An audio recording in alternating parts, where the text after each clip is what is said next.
Hey everybody, Dr. Moon here. Welcome back to the channel. This is a video about embracing your squeak, making the most out of an unusual circumstance and realizing what it is, taking a new way of looking at it, a new way of perspective. So let me explain to you what I'm talking about. I wear shoes to oblivion. I'm grateful for a pair of shoes. I always am. And so in my lifetime, people who know me know that I wear my shoes all to pieces. I generally am in the $5 to $10 range for a pair of shoes at the Goodwill store. I'm always stopping in there, but given that I started out in my early life with a size 11 foot and now have stretched out to a size 13 foot, that's hard to find, especially when it's a 12 and a half. So I wear my shoes all to pieces. I'll show you how bad this shoe had gotten, and that's just one of them. And they were knockoff shoes. I was grateful, but they weren't any good in the rain. So I lucked out and ran into a pair of Puma shoes. I had never had a pair of Puma shoes, and they were an unusual color, but they were 11 and a half or 12 and a half. And so they actually fit my foot. But the Puma shoes just began to fall apart. And so the entire back came out of them. And where I work, I stand on the concrete floors all the time. And so it was killing me. So my son, bless his heart, realized what terrible shoes his dad had. And he bought me the best pair of shoes you can imagine. He got me my very first pair of Nikes. I had never had a pair of Nikes before, especially a brand new pair of Nikes. I was thrilled. I couldn't believe it. And they are wonderful. They have a tremendous amount of support there in the backside of them.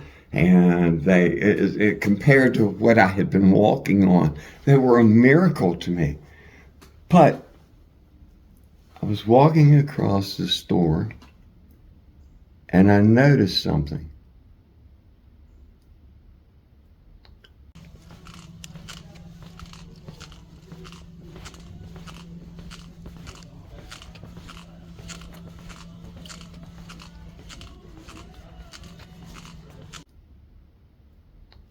There was a squeak.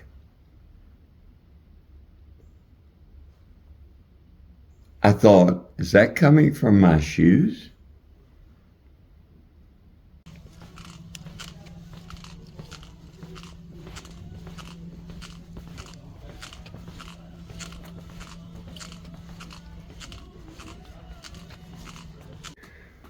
So I realized that my shoes were squeaking. I thought, how unusual that they make this noise. And then it suddenly occurred to me, out of the blue, what if I was in the Sistine Chapel and I suddenly needed to go over and get a drink of water, and I had to walk across that gigantic marble floor to get something? My shoes would squeak. I would be mortified.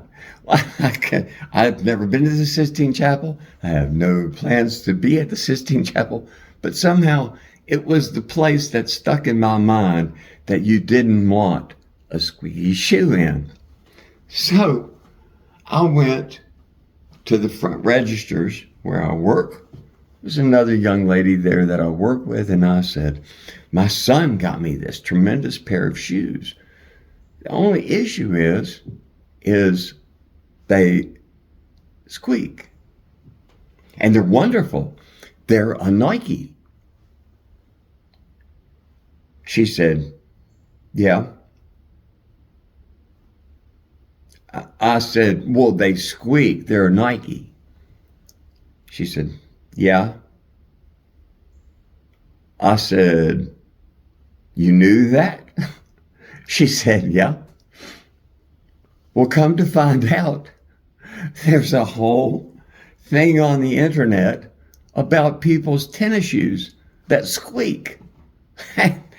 I never knew because I had never owned a brand new pair of tennis shoes before. I didn't know people had realized that it was a Nike shoe because it squeaked. And so I asked her, I said, you mean that because people hear that squeak, they know I'm wearing a pair of Nikes? She said, probably. Suddenly, my problems went away. I was thrilled. I thought, I've got a Nike squeak. So there's all kinds of ways that you can actually stop that from happening, but it's a little bit of a status symbol. They hear you coming with your squeaky tennis shoes. So the thing is that you have to embrace the thing that you thought was maybe a negative and realize that it might be a positive. So now I'm walking down, just squeaking down the sidewalk and feeling good about myself instead of feeling like I'm going to stick out at the Sistine Chapel. Everybody will say, he's wearing the Nikes.